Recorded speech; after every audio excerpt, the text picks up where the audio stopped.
প্রিয় শিক্ষার্থীবৃন্দ, শহীদ জয়নাল আবদিন সরকারি মডেল উচ্চ বিদ্যালয়ের অনলাইন ক্লাস থেকে আমি মোহাম্মদ শফিকুর রহমান, ব্যবসা শিক্ষার সহকারী শিক্ষক। আজ তোমাদের সবাইকে অভিনন্দন, শুভেচ্ছা এবং সালাম জানিয়ে আজকের পাঠ আলোচনা করছি। আজ আমি আলোচনা করব নবম ও দশম শ্রেণীর ব্যবসা শিক্ষা শাখার হিসাব বিজ্ঞান বইয়ের অষ্টম অধ্যায়ের নকদান বই নিয়ে। আমার আলোচনার শুরুতে তোমরা বুঝতে পারছো যে নকদান বই আলোচনা করার শুরুতে আমি বলতে চাই যে নকদান কি। নকদান হল নগদ টাকা আদান প্রদান। শুধুমাত্র নকদান বই বলতে বোঝায় যে বইতে শুধুমাত্র নগদ টাকার আদান প্রদান লিখা হয় বা লিপিবদ্ধ করা হয় তাকে নকদান বই বলা হয়। তবে ব্যবসায় আকার, আয়তন, গুরুত্ব, লেনদেনের সংখ্যা ইত্যাদির ভিত্তিতে নকদান বইয়ের সাথে ব্যাংক হিসাবেরও সম্পৃক্ততা রয়েছে। তাই ব্যাংক হিসাবেও নকদান বইয়ের মাধ্যমে সম্পাদন করা হয়ে থাকে। নকদান বই কেন করা হবে? নকদান বই করা হবে এই কারণে, প্রত্যেক দিন ব্যবসায়ে একজন ব্যবসায়ী তার দিনের শুরু থেকে শেষ পর্যন্ত কত টাকার আদান প্রদান নগদে হয়েছে তার ব্যালেন্স বা তার পরিমাণ বা তার অর্জিত জানতে হলে তাকে অবশ্যই নকদান বই করতে হবে। নকদান বই ক্রেডিট উদ্বৃত্ত হয় না, নকদান বই শুধুমাত্র ডেবিট উদ্বৃত্ত হয়। নকদান বইতে কেন ডেবিট উদ্বৃত্ত হবে? কারণ নগদ টাকার প্রাপ্তির চাইতে নগদ প্রদান কখনো বেশি হতে পারে না। এই জন্য নকদান বই সবসময় ডেবিট উদ্বৃত্ত হয়ে থাকে। ডেবিট উদ্বৃত্ত হচ্ছে যদি নকদান বইয়ের প্রাপ্তি বা ডেবিট দিকে যোগফল প্রদান বা ক্রেডিট দিকে যোগফলের চাইতে বেশি হয়, এর ফলে যে উদ্বৃত্ত পাওয়া যায় তাকে বলা হয় ডেবিট উদ্বৃত্ত। এখন আমি আলোচনা করব যে নকদান বই কত প্রকার। নকদান বই 4 প্রকার: 1 গড়া নকদান বই, 2 গড়া নকদান বই, 3 গড়া নকদান বই, খুচরা নকদান বই। আজকে নকদান বই এই পাঠে আমি আলোচনা করব তোমাদের সামনে শুধুমাত্র আজকে 1 গড়া নকদান বই নিয়ে। তাহলে 1 গড়া নকদান বই কাকে বলে এটা আমি আবার বলি। যে বইতে শুধুমাত্র ডেবিট ও ক্রেডিট দিকে একটি করে মোট 2টি টাকার কর থাকে তাকে 1 গড়া নকদান বই বলে।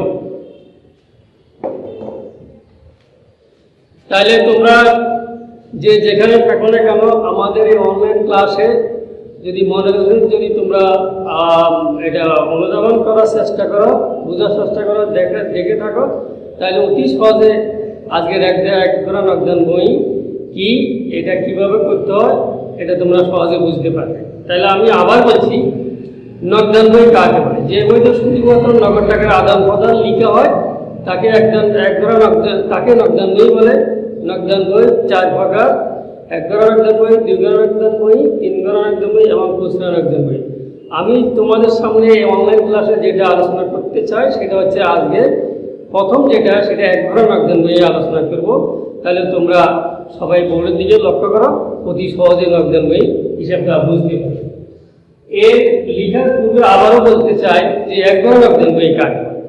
যেই নকদান বইতে শুধুমাত্র ডেবিট ও ক্রেডিট দিকে একটি করে মোট 2টি টাকা করে থাকে অতি সহজে তাকে বলা হবে 1 গড়া নকদান বই হিসেবে তোমরা মনে করবে, তাকে 1 গড়া নকদান বই বলা হয়। আজকে আমি যেটা বোর্ডে প্রদর্শন করবো সেটা হচ্ছে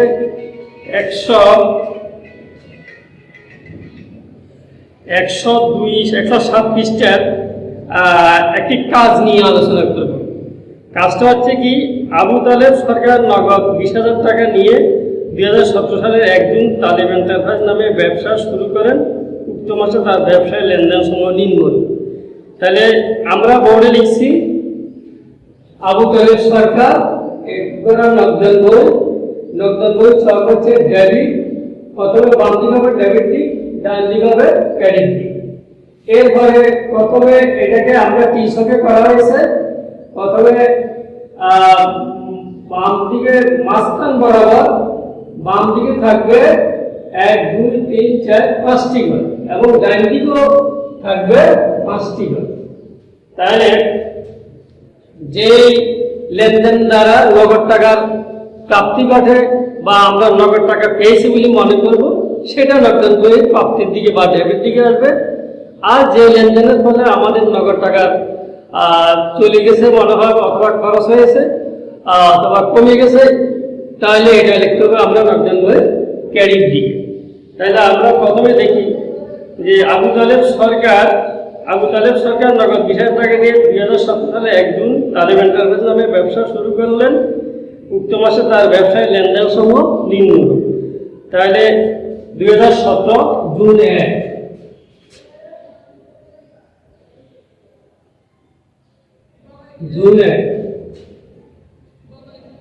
2017 জুন। তাহলে প্রথম তারিখে যে টাকা দিয়ে ব্যবসা শুরু করে তাকে বলে মূলধন।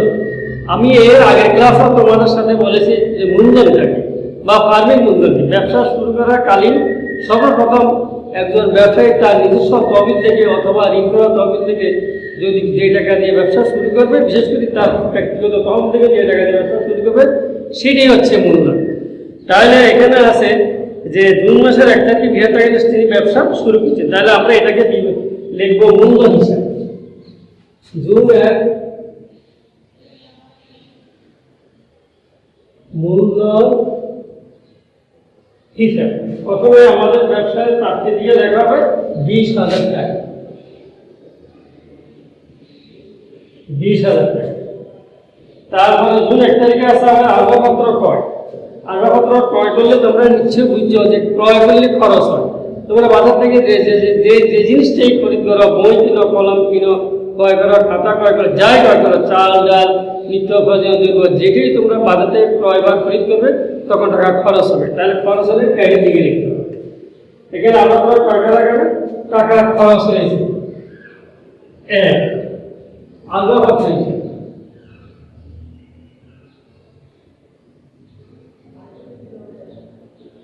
আসবাবপত্র এবার খরচ হয়েছে 5,000 টাকা। 5,000 টাকা। তারপরে আছে জুন 3 পণ্য মাটিতে ক্রয় 8,000 টাকা। এই বইয়ের নাম তোমরা অবশ্য বুঝতে, এই বইয়ের নাম হলো নগদান বই। এখানে বাকি টাকার কোনো লেনদেন লিপিবদ্ধ করা হবে না। মাটিতে ক্রয় এটা হচ্ছে আমরা ক্রয় করেছি কিন্তু টাকাটা আমাদের ব্যবসা থেকে খরচ হয়নি, এই জন্য এই হিসাবটা 3 তারিখের এই লেনদেনটা আমাদের এই নগদান বইতে আসবে না, এটা বাদ যাবে। তারপরে জুন 4 আজাদের নিকট নগদে বিক্রয়, এটা একটি নগদ লেনদেন, এটা এই বইতে লিপিবদ্ধ করা হবে প্রাপ্তি বা ডেবিট দিকে। জুন 4 আজাদের নিকট বিক্রয়।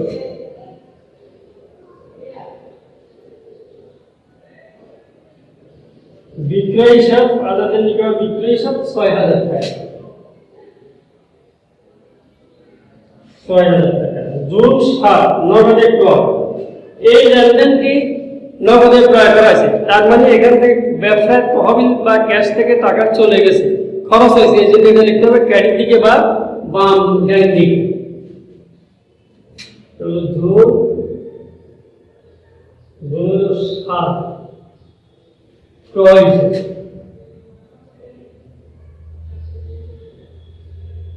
হিসাব 4,000 টাকা। 4,000 টাকা। জুন 9 পাওনাদারকে পরিশোধ।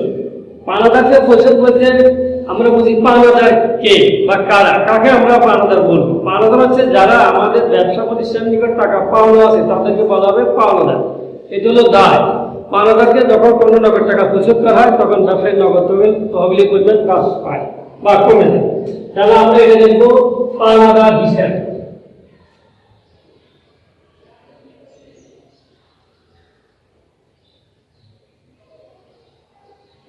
পাওনাদারকে পরিশোধ করা হয়েছে 3,000 টাকা। 3,000 টাকা। জুন 11 বিজ্ঞাপন বাবদ ব্যয়। জুন 11।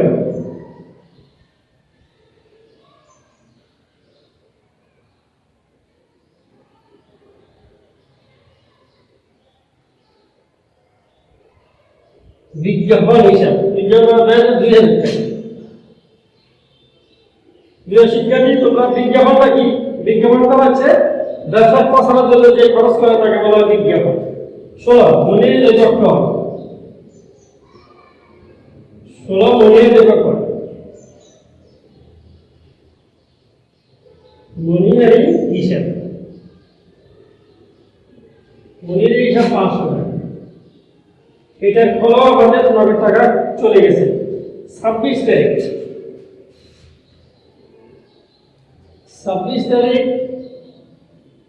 26 তারিখে কমিশন প্রাপ্তি। তার মানে আমাদের কাছে 9 টাকা আগমন করছে ব্যবসায়, এই জন্য এটা প্রাপ্তির দিকে আসবে কমিশন।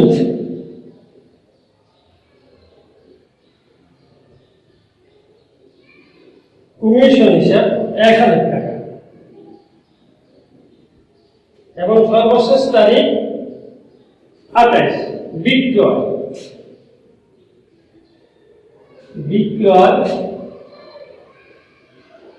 বিক্রয় হিসাব, বিক্রয় করলে থেকে 7000 টাকা। বিক্রয় করলে 9 টাকা আগমন করে বা ব্যবসায় 9 টাকা প্রাপ্তি হয়, সেই জন্য বিক্রয় হিসাবে টাকা আমরা ডেবিট দিকে বা বাম দিকে লিখেছি।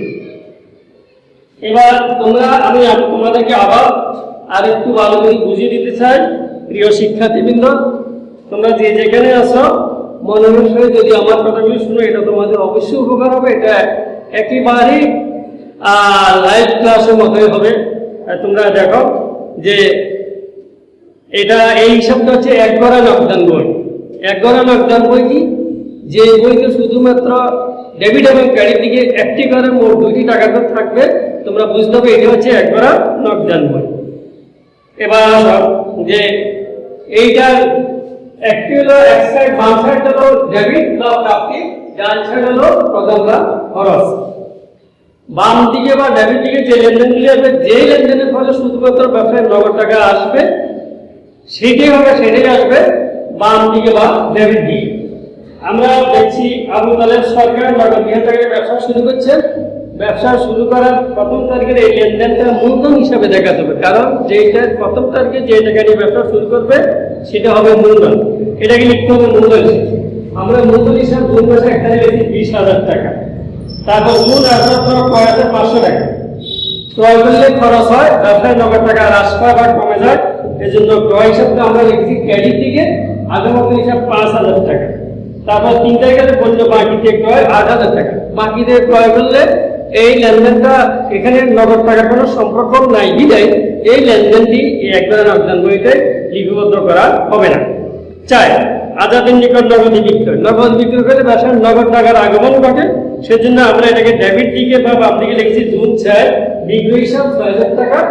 এবং 7 তারিখ নগদে ক্রয় করলে আবার খরচ হবে। তোমরা বাজারে গিয়ে যে কোনো জিনিস খরিদ করবে বা ক্রয় করলে তোমাদের 9 টাকা খরচ হবে, তাহলে এটা লিখতে হবে ডেবিট ক্রেডিট দিক বা ডাইন দিকে। তাহলে লিখছি আমরা ক্রয় হিসাব 4000 টাকা 7 তারিখ। 9 তারিখ হলে পাওনাদারকে পরিশোধ। পাওনাদার কি বা কাদেরকে আমরা পাওনাদার বলবো সেটা আমি একটু আগেও বলেছি। পাওনাদার হচ্ছে যারা আমাদের ব্যবসার কাছে বা ব্যবসায়ের নিকট টাকা পাওনা আছে তাদেরকে পাওনাদার বলে। তারা আমরা পাওনাদারকে পরিশোধ করার কারণে আমাদের 9 টাকা হ্রাস পেয়েছে, সেই জন্য আমরা লিখছি এখানে পাওনাদার হিসাব ক্রেডিট দিকে 3000 টাকা। 11 তারিখ হলো বিজ্ঞাপন বাবদ 2000 টাকা। বিজ্ঞাপনটা কি? বিজ্ঞাপন হচ্ছে এটা ব্যবসার একটি গুরুত্বপূর্ণ বিষয়। বিজ্ঞাপন বুঝে না এরকম কোনো শিক্ষার্থী এখন আছে বলে আমার মনে হয় না। যাদের জ্ঞান বুদ্ধি আছে, যারা মোটামুটি বুঝে, তারা এটা বিজ্ঞাপন সহজে বুঝতে পারবে। আমাদের প্রত্যেকের বাড়িতে এখন টিভি আছে, ডিশ লাইন আছে। তোমরা যে কোনো চ্যানেল চালু করলে বিভিন্ন অঙ্গভঙ্গি দিয়ে দেখবে যে আমাদের পণ্য বিক্রয়ের জন্য পণ্যের গুণগত মান, বিভিন্ন মডেল যারা বা মডেলিং যারা করে তারা আমাদের সামনে উপস্থাপন করে যে পণ্যের গুণাগুণ নিয়ে, পণ্যের কার্যকারিতা উপকারিতা নিয়ে। এটি হচ্ছে বিজ্ঞাপন। অর্থাৎ প্রসার যত বাড়বে ততই তার ব্যবসায় সম্প্রসারণ ঘটবে। বিজ্ঞাপন বাবদ হলো 2000 টাকা। আমরা এখানে লিখছি বিজ্ঞাপন টাকা খরচ হয়েছে, বিজ্ঞাপনের ক্রেডিট দিকে লিখেছি 11 তারিখ। 16 তারিখে মনিহারি দিব। মনিহারি মনিহারি একটা প্রতিষ্ঠানে বিভিন্ন ধরনের মনিহারি জিনিস ব্যবহার করতে, যেমন কলম, খাতা, বই, স্টেপলার মেশিন, এগুলি হচ্ছে আগরবাতি, এগুলো হচ্ছে মনিহারি দ্রব্য। এগুলো প্রত্যেকটা প্রতিষ্ঠানে সকাল সন্ধ্যা অনেকে ব্যবহার করে থাকে। এগুলো মনিহারি দ্রব্য ক্রয় দিচ্ছে 500 টাকা। এটার কারণে ব্যবসায় 9 টাকা খরচ হয়েছে, সেজন্য এটা আমরা ক্রেডিট দিকে বাগানের দিকে লিখেছি মনিহারি হিসাবে। এরপরে আমাদের আছে কমিশন প্রাপ্তি। কমিশন হলো যে কোনো লেনদেন বা কাজগুলো সহায়তা করে মোটামুটি একটা কারো অন্য কোনো পক্ষ থেকে টাকা পাওয়া গেছে, এটা টাকার আগমন করছে, এটা প্রাপ্তি। এটা আমরা ডেবিট দিকে বা বাম দিকে লিখছি কমিশন 1000 টাকা। তারপর সর্বশেষ তারিখ 28 জুন বিক্রি হলো 7000 টাকা। এখানে কারো কাছে নামের উপরে বিক্রি করা হয় না বিদায় আমরা এই বিক্রিটাকে নগদে ধরে নিয়েছি। এইটা যারা আমাদের ব্যবসার নগদের আগমন করছে, সেজন্য আমরা এখানে 28 তারিখ ডেবিট দিকে বা বাম দিকে লিখছি বিক্রি হিসাব 7000 টাকা। প্রিয় শিক্ষার্থীবৃন্দ, এখন আমাদের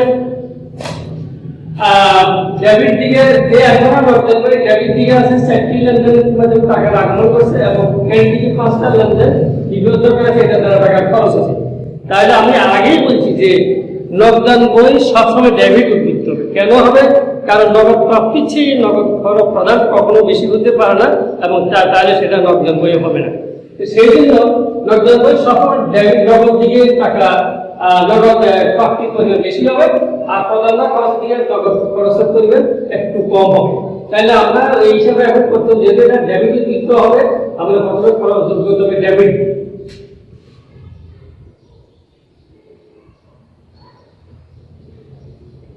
সাত 8 8 6 14 ঠিক। তাহলে আমাদের এখানে ডেবিটের যোগফল হলো 34000 টাকা। 20,000 26, 26,000 27, 27,000 সাথে 34। এবার আমরা ডেবিট দিকে যোগফলটা কেটে লিখতে হবে পুরো টাকায় 34,000 টাকা। এবারে আমাদের ডেবিট যোগফল থেকে ক্রেডিটের যোগফল যা খরচ হয়েছে সেগুলো আমরা বাদ দিতে হবে, যোগ করতে হবে। এটা লিখতে হবে যে কোনো ব্যালেন্স নির্ণয় মাসের শেষ তারিখে। তাহলে জুন মাস হলো 30 তারিখে মাস 30 তারিখ পর্যন্ত 2 মাস থাকে। আমরা শেষ তারিখে লিখছি জুন মাস। ব্যালেন্স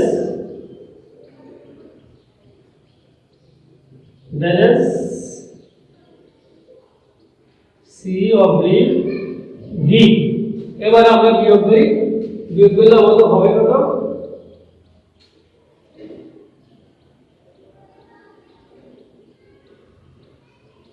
5 5 10 সমান 5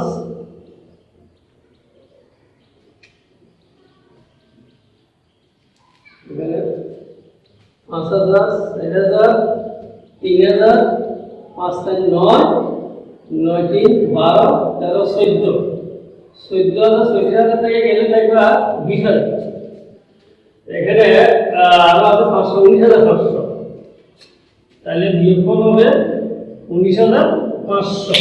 ব্যালেন্স 19,500। আমরা দেখি এটা আমাদের ব্যালেন্সটা নিতে গেলে ঠিক আছে। তোমরা একটু দেখো 0 5 5 10 0 হাতে আছে 1 1 2 3 3 3 6 6 10 10 5 5 10 0 হাতে আছে 1 9 হলো 10 10 12 12 15 15 7 19 19 5 24 24 7 হাতে আছে 2 দিয়ে গেছে। আমাদের পেপার ঠিক আছে, ব্যালেন্স ঠিক আছে, আমরা এবারে নিয়ে লিখতে পারি। এবারে আমরা এখানে লিখতে পারবো ব্যালেন্স। যেহেতু জুন মাসের লেনদেন শেষ, এবার হলো জুন মাস শেষে এই উদ্বৃত্তটা জুলাই মাসে চলে যাবে। তাহলে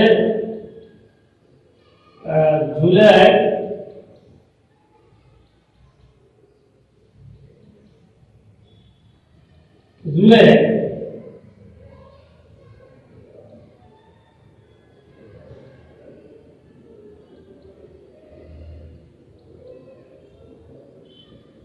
জুলাই 1 তারিখে ওই ব্যালেন্সটা এখানে বাম দিকে আবার নিয়ে আসতে হবে। যেহেতু এটা ডেবিট উদ্বৃত্ত, 19,500। এখানে কোনো ক্লোজ হবে না, এইটা জুন মাসের লেনদেন এটা দিয়ে শুরু হবে। প্রিয় শিক্ষার্থীবৃন্দ, এতক্ষণ আমরা একটা নকদান বই, মোট নকদান বই কাকে বলে সেটা আলোচনা করছি। নকদানি কত প্রকার তাও আমরা বলেছি, এবং নকদান বই 4 প্রকার, 4 প্রকার, প্রত্যেক প্রকারের আমরা আলোচনা না করলে শুধুমাত্র আজকে আমরা আলোচনা করছি এক ধরনের নকদান বই কি, এক ধরনের নকদান বই কাকে বলে, এক ধরনের বই কিভাবে করতে হবে সেটা আলোচনা করার পর আমরা এটা বোর্ডের নকদান বই, এই বই হিসেব করবে 107 পৃষ্ঠা একটি আবেদন সরকার নামে একটি নকদান বই এক ধরনের কাজ দেওয়া আছে, সেই কাজটি আমরা বোর্ডে আলোচনা প্রদর্শন করেছি, লিখেছি, এবং এটা আমরা এটা ব্যালেন্স নির্ণয় করেছি। আমি মনে করি তোমরা যদি এটা অত মনোযোগের সাথে শ্রবণ বা দেখো, তাহলে দেখো তোমরা এটা অতি সহজে এটা বুঝতে পারবে। যে শিক্ষার্থীবৃন্দ, তোমরা যে যেখানে থাকো তোমাদের সবাই ভালো থাকো, সুস্থ থাকো, এবং লেখাপড়া মনোযোগীও। এই করোনার কারণে আমাদের শ্রেণী কার্যক্রম দীর্ঘদিন বন্ধ থাকার কারণে তোমরা যে ক্ষতিগ্রস্ত হয়েছ, এখন অন্তত এই সকল ক্লাসগুলি যদি তোমরা একটু লক্ষ্য করো বা মনোযোগ দাও, তাহলে অনেকটা তোমাদের ক্ষতি পূরণ হবে এই আশা রাখছি। এই কামনা রেখে তোমাদের সবাই সুস্বাস্থ্য কামনা করে আমি আজকের ক্লাস শেষ করছি। আল্লাহ হাফেজ।